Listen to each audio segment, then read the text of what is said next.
নমস্কার বন্ধুরা, শান্তি রান্নাঘরে সবাইকে স্বাগত। আজকে চলে এসেছি একটি হেলদি ব্রেকফাস্ট রেসিপি নিয়ে। আজকে বানাবো পালং শাক এবং কর্ন দিয়ে বানানো একটি পরোটা রেসিপি। যে পরোটা খেতে কিন্তু সুস্বাদু হবে এবং বাচ্চাদেরকেও দিতে পারবেন এবং বড়োদেরকেও দিতে পারবেন। খুবই হেলদি, বাচ্চাদের ব্রেকফাস্ট বা বাচ্চাদের টিফিনের জন্য কিন্তু একটি পারফেক্ট রেসিপি। চলুন তাহলে দেখে নিই এই পরোটা বানানোর জন্য কী কী লাগছে। পরোটা বানানোর জন্য নিয়েছি এখানে 1 আঁটি পরিমাণে পালং শাক। পালং শাকটাকে খুব ভালো করে ধুয়ে পরিষ্কার করে নিয়েছিলাম এবং পালং শাকটাকে বেছে নিয়েছিলাম। এবার পালং শাকটাকে কুচি করে কেটে নেব। পালং শাকের ডাঁটার দিকের অংশগুলো কিছুটা বাদ দেওয়ার পরে এরকম পাতার অংশটা নিয়ে নেব। চাইলে ডাঁটার অংশটাও দেওয়া যেতে পারে, তবে যদি খুব শক্ত হয় তাহলে কিন্তু দেওয়ার প্রয়োজন নেই। এখানে আমি শুধুমাত্র পাতার অংশটা নিয়ে নিলাম। এবার পাতার অংশটা একটি প্লেটের মধ্যে তুলে নেব এবং ডাঁটাটাকে আলাদা করে রেখে দেব। কোনো সবজি হলে তার মধ্যে দেওয়া যেতে পারে এটা। এখন পালং শাকের পাতাগুলো একটা প্লেটের মধ্যে তুলে নিচ্ছি। এবার লাগবে কিছুটা ধনেপাতা, তাই আমি অল্প পরিমাণে ধনেপাতা নিয়ে সেটাও এখন কেটে নেব। এখন ধনেপাতাটাকে ছোট ছোট টুকরো করে কেটে নেব। ধনেপাতারও একইভাবে ডাঁটার দিকের অংশটা বাদ দিয়ে দিলাম এবং পাতাগুলো নিয়ে খুব ছোট ছোট কুচি করে কেটে নিচ্ছি। এখানে লাগবে ভুট্টার দানা বা কর্ন। এখানে আমি সুইট কর্ন নেব। সুইট কর্নটাকে কিছুটা জলের মধ্যে দিয়ে এই 2 থেকে 3 মিনিটের জন্য সেদ্ধ করে নেব। তবে তার আগে আমি আটা মাখিয়ে রাখবো। আটা মাখানোর জন্য যেহেতু পালং শাক আমি কেটে নিয়েছি, তাই আমি এখানে মেজারিং কাপের 1 কাপ নিয়ে নিলাম আটা। এখানে আপনারা যদি বেশি পরিমাণ নেন তাহলে পালং শাকের পরিমাপটা একটু বাড়িয়ে নেবেন। অল্প পরিমাণে সাদা তেল দিলাম ময়মের জন্য, আর সঙ্গে দিচ্ছি অল্প লবণ স্বাদ অনুযায়ী। এবার খুব ভালো করে মিশিয়ে নিয়ে এটাকে এইভাবে আমি হাতের সাহায্যে ভালো করে মিশিয়ে নিচ্ছি। তারপরে অল্প অল্প জল দিয়ে এটাকে মিশিয়ে নেব। তবে তার আগে পালং শাকটা এর মধ্যে মিশিয়ে নিতে হবে। এখানে আমি দিয়ে দিচ্ছি এই 1 আঁটি পরিমাণে পালং শাকের পাতার অংশগুলো, যেগুলো আমি টুকরো করে কেটেছিলাম, সেগুলো দিয়ে খুব ভালো করে প্রথমে আটার সঙ্গে মিশিয়ে নেব। তারপরে যতটা পরিমাণে জল প্রয়োজন হবে সেই অনুযায়ী মেশাতে হবে। যেহেতু পালং শাকে লবণ দেওয়া হয়েছে, তাই অল্প পরিমাণে জল কিন্তু বেরোবে পালং শাক থেকে। সেই বুঝে আটাটা মেখে নিতে হবে। একটু টাইট ডো বানিয়ে নিতে হবে। যখন কিছুক্ষণ রাখা হবে তখন কিন্তু আর একটু নরম হয়ে আসবে। তাই পরিমাণ মতো জল দিয়ে এটাকে ভালো করে মাখিয়ে নিচ্ছি। প্রয়োজন হলে 1 মুঠো পরিমাণে আটা এখানে মেশানো যেতে পারে, যদি মনে হয় যে পালং শাকের পরিমাণ বেশি হয়ে গেছে। আমার যেমন এখন মনে হচ্ছে পালং শাকটা একটু বেশি আছে, তাই আমি 1 মুঠো পরিমাণে আটা এখানে মিশিয়ে নিলাম এবং অল্প জল দিয়ে আবারও ভালো করে মিশিয়ে টাইট ডো বানিয়ে নিচ্ছি। অবশ্যই ডোটা একটু শক্ত বানিয়ে নিতে হবে, কারণ কিছুটা লবণ দেওয়ার জন্য পালং শাক থেকে অলরেডি একটু জল বেরোবে, আর সেই জল বাড়ানোর জন্য কিছুটা নরম হতে পারে। যখন আমরা রুটি বেলবো সেই সময় অসুবিধা হবে। আর এখন আমি নিয়ে নিয়েছি কিছুটা সুইট কর্ন। সুইট কর্ন এখানে প্রায় গোটা একটা কর্নের আমি পুরোটা ছাড়িয়ে নিয়েছি।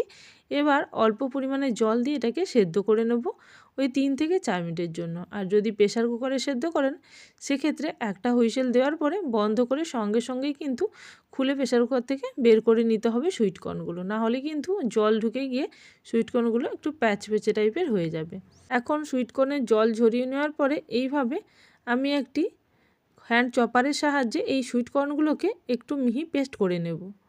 এখানে সুইট কর্নগুলো চাইলে মিক্সার জারে দিয়েও পেস্ট করা যাবে, তবে আমি চাইছি না খুব বেশি মিহি পেস্ট হোক, তাই আমি একটুখানি গোটা গোটা যাতে থাকে সেইভাবে কিন্তু এই চপারের মধ্যে হ্যান্ড চপারের মধ্যে দিয়ে কেটে নিচ্ছি বা একদম একটা পেস্ট মতন বানিয়ে নিচ্ছি।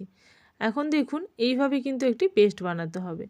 পেস্ট বানানোর পরে দেখবেন কিছুটা গোটা থাকবে এবং কিছুটা একটু মিহি পেস্ট হবে।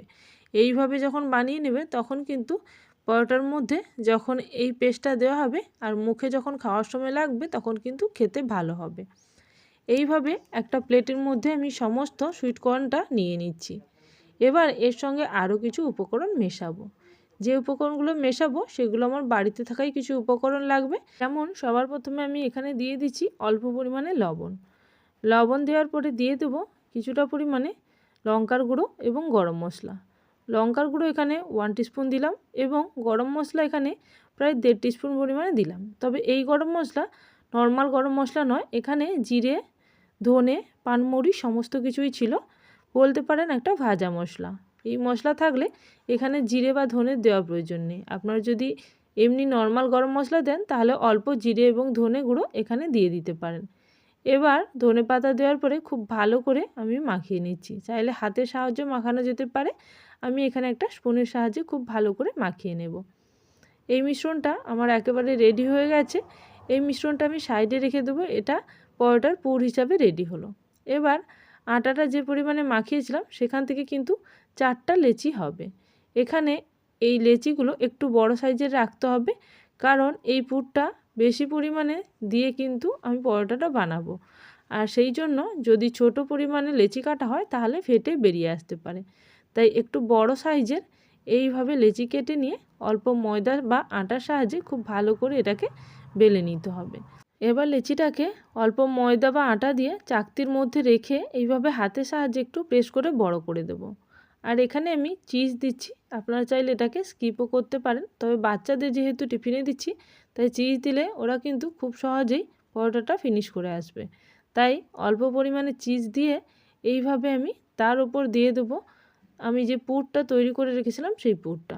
হাতের সাহায্যে খুব ভালো করে পুরটা দিয়ে ভালোভাবে চেপে চেপে এইভাবে ভরে নেব এবং তারপরে আটার ডোটাকে হাত দিয়ে ভালো করে প্রেস করে করে এইভাবে মুখটা বন্ধ করে দেব। খুব ভালোভাবে প্রেস করে মুখটা বন্ধ করে দিতে হবে। যেভাবে আমরা হিঙের কচুরি বা কড়াইশুঁটির কচুরি বানাই ঠিক সেইভাবেই কিন্তু ভরে দিলাম। এবার হাতের সাহায্যে ভালো করে প্রেস করে নিয়ে অল্প আটা ছড়িয়ে এটাকে বেলে নেব হালকাভাবে চাপ দিয়ে। তার আগে হাতের সাহায্যে এরকম প্রত্যেকটা সাইডে ভালো করে হাত দিয়ে প্রেস করে করে একটু বড় করে দিলাম। এবার বেলনির সাহায্যে হালকা করে বেলে নিতে হবে। হয়তো বেলার সময় একটু হালকা সাইড থেকে ফেটে আসতে পারে, তবে হাত দিয়ে একটু হালকা প্রেস করলে ওই ফাটাটা কিন্তু বন্ধ হয়ে যাবে। আর এইভাবে কিন্তু হালকা হাতে বেলে নিতে হবে। এরপরে আমি তাওয়া গরম করে পরোটাটা ভাজার জন্য দিয়ে দেবো। দেওয়ার পরে বেশ কিছুক্ষণ আমি ওয়েট করব। সঙ্গে সঙ্গে কিন্তু আমি উলটপালট করব না। এই ধরুন 3 থেকে 4 মিনিট ওয়েট করে তারপরে আমি আরেকটা পিঠ উল্টে দেবো। যতক্ষণ এই পরোটাটা ভাজা হচ্ছে ততক্ষণ আরেকটা পরোটা আমি বানিয়ে দেখিয়ে দিচ্ছি। কিভাবে বেলতে হবে এবং কিভাবে পুর ভরতে হবে সেটা প্রপারলি আরেকবার দেখে নেবেন। এখন আমি হাতের সাহায্যে লেচিটাকে এইভাবে আটার সাহায্যে একটু ভালো করে প্রেস করে বড় করে নিয়েছি। এবার হাতের তালুর মধ্যে তুলে নিয়ে চিজ দেওয়ার পরে দিয়ে দিলাম পুরটা। এখানে যদি আপনারা নর্মাল কোনো গ্রাইন্ড চিজ ব্যবহার করেন বা প্রসেস চিজ ব্যবহার করেন সেক্ষেত্রে কিন্তু চিজটাকে এই পুরের সঙ্গে মিশিয়ে নিতে পারেন, সেক্ষেত্রেও কোনো অসুবিধা নেই। এখানে যেহেতু আমি স্লাইস চিজ ব্যবহার করছি তাই এইভাবে দিলাম। এবার অল্প আটা দিয়ে ভালো করে প্রেস করে নিয়ে তারপরে এটাকে বেলতে হবে। এইভাবে প্রেস করলে পুরটা সমস্ত সাইডে সমানভাবে ছড়িয়ে যাবে, এক জায়গায় বেশি পরিমাণে থাকবে না। তারপরে হালকাভাবে এরকম বেলনির সাহায্যে বেলে নিতে হবে। দেখুন এটা কিন্তু একেবারেই ফাটছে না, খুব সুন্দরভাবে এই পরোটাটা কিন্তু বেলা হয়ে গেল। এখন আমি দেখে নেব তাওয়াতে যে পরোটা ছিল সেটা একটা পিঠ হলো কিনা। যেহেতু এক পিঠে আমি বেশ কিছুক্ষণ দিয়ে রেখেছিলাম তাই এখন উলটপালট করে দেবো। তাই একটা খুন্তির সাহায্যে হালকাভাবে এইভাবে উল্টে দিলাম। এবার আরও একটা পিঠ বেশ কিছুক্ষণ ধরে ভেজে নেব। গ্যাসের ফ্লেম একেবারেই স্লো রেখেছি। যেহেতু একটু বেশি পরিমাণে এখানে লেচি নিয়ে বানানো হয়েছে তাই একটু বেশি সময় ধরে এবং টাইম নিয়ে ভেজে নিতে হবে, যাতে ভেতর পর্যন্ত খুব ভালো করে ভাজা হয়ে যায়। এখন ওপর থেকে দিয়ে দেব ঘি। ঘিয়ের বদলে আপনারা চাইলে বাটারও দিতে পারেন। আমি এখানে দুটোতে ঘি দেব এবং দুটোতে বাটার দেব। যেহেতু আমার ছেলে একটু বাটার খেতে পছন্দ করে তাই আমি দুটো পরোটাতে বাটার দেব। আর ঘি দিলে আপনারা শুধু ঘি দিয়েও ভাজতে পারেন। এছাড়া চাইলেও আপনারা কিন্তু সাদা তেল দিয়েও ভেজে নিতে পারেন, সেক্ষেত্রেও কোনো অসুবিধে নেই। যদি কারোর ঘি খাওয়া বা বাটার খাওয়া বারণ থাকে তাহলে কিন্তু এটি হেলদি হবে। এখন আমি একটা পরোটা ভেজে তুলে নিলাম। দেখুন কতটা সুন্দর দেখতে হয়েছে, খেতেও কিন্তু ততটাই সুন্দর হয়। এটার সঙ্গে যে কোনো ধরনের চাটনি বা সস দিয়ে খেতে পারেন। একটা পরোটা প্লেটে তুলে নেওয়ার পরে আবারও একটা পরোটা দিয়ে দিয়েছিলাম এবং সেটাকেও উলটপালট করে ভেজে নিয়েছি। এবার অল্প পরিমাণে ঘি ওপর থেকে দিয়ে আবারও এটাকে উলটপালট করে নেব। খুবই অল্প ঘি দিলাম। এবার আমি ভেজে নেব আরেকটা পরোটা। এইভাবে প্রত্যেকটা পরোটা কিন্তু ভেজে নেব। এখানে আমি 4টে পরোটা নিয়েছি, 4টে পরোটা একইভাবে ভেজে নেব। তবে আমি একটা পরোটা আপনাদেরকে দেখাচ্ছি, দেখুন ভেতর থেকে কিন্তু এই রকম দেখতে হয়, একেবারে চিজি, এবং সঙ্গে কিন্তু সুইটকর্ন দেওয়ার জন্য এটা কিন্তু খুবই টেস্টি হয়। আর যেহেতু পালং শাক আছে, এটা হেলদিও বটে। তাহলে বন্ধুরা, রেসিপি ভালো লেগে থাকলে অবশ্যই কমেন্ট সেকশানে জানাবেন। আর যারা এখনও পর্যন্ত চ্যানেলটিকে সাবস্ক্রাইব করেননি, অবশ্যই চ্যানেলটিকে সাবস্ক্রাইব করে নিয়ে পাশে থাকা বেল নোটিফিকেশানে ক্লিক করে রাখবেন, যাতে আমার চ্যানেলে কোনো নতুন রেসিপি আসার সঙ্গে সঙ্গে আপনাদের কাছে সবার আগে নোটিফিকেশান পৌঁছে যায়। তাহলে আজকের জন্য এই পর্যন্ত, আবারও চলে আসবো নতুন কোনো রেসিপির সঙ্গে। ততক্ষণের জন্য সবাই ভালো থাকবেন, সুস্থ থাকবেন। Thank you for watching my video.